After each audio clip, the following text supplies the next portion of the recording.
Hello everyone and welcome to another Elliott Wave Charts of the Day video. My name is Eric. Today is the 18th of February, or December, my bad, around 10:15 p.m. And here we go, guys, with another Charts of the Day video. Charts of the Day is a video that we do for followers around the world, and we post it every single day in the homepage here on the site. For example, yesterday was Tesla. Today we're gonna talk about the S&P. So the S&P is in a very interesting stage. I still believe that the S&P is gonna produce new all-time highs within the daily cycle that started on April 7 of this year. Last pullback in the S&P, it found buyers at our blue box buying area.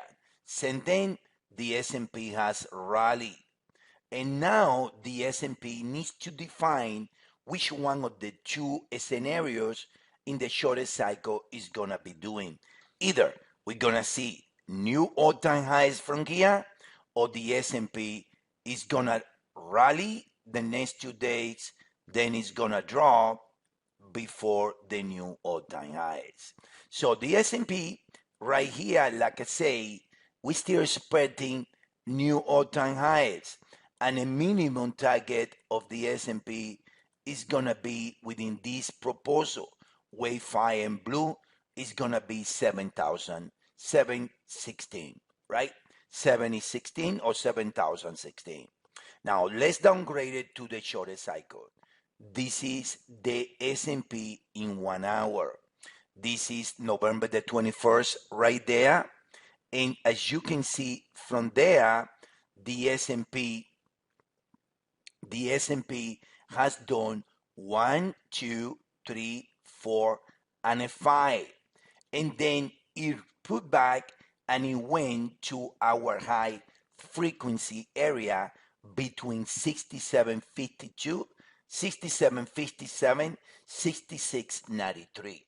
From there, our members enter the market. Now the market needs to decide if this is the red one, the red in one right here, instead of doing here, we labeling here a wave 1 in red with an extended wave 1. But doesn't necessarily need to be the only path. The S&P can have in the red 1 here, and the S&P can just do this 3 ways out and then 7 lower before new highs, right? But we don't know that. So that's why in Elliott Wave forecast, we trade in 3, 7, and 11. As of right now, we believe that the S&P is gonna see higher, go to around 68.34, 68.61, and define either new highs from here or a double lower. As we say, 3, 7, and 11. Right here we got 3. If we make 7, we're gonna buy again, as we did in the previous correction. If we take at the previous correction, the S&P here did 3 weeks, and we bought it, failed, then we buy the 7. So the S&P overall is within a very, very defining moment at this stage. And consequently with that, we believe that we're gonna see over the next 48 hours if it's gonna go to new highs from here or it's gonna do the double. Regardless, we don't recommend selling the S&P. On the other hand, only buying, like we say, in 3, 7, and 11.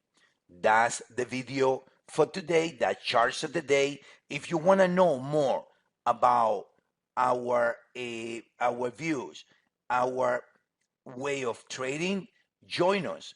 We have now a very nice promotion for the New Year sale, which is you buy a month, you get 1 free with the extra discount. Unique promotion, something that you guys can use to know and learn how we trade, right? That's the video for today. Hope to see you guys around and enjoy the rest of the day. Have a good day, everyone.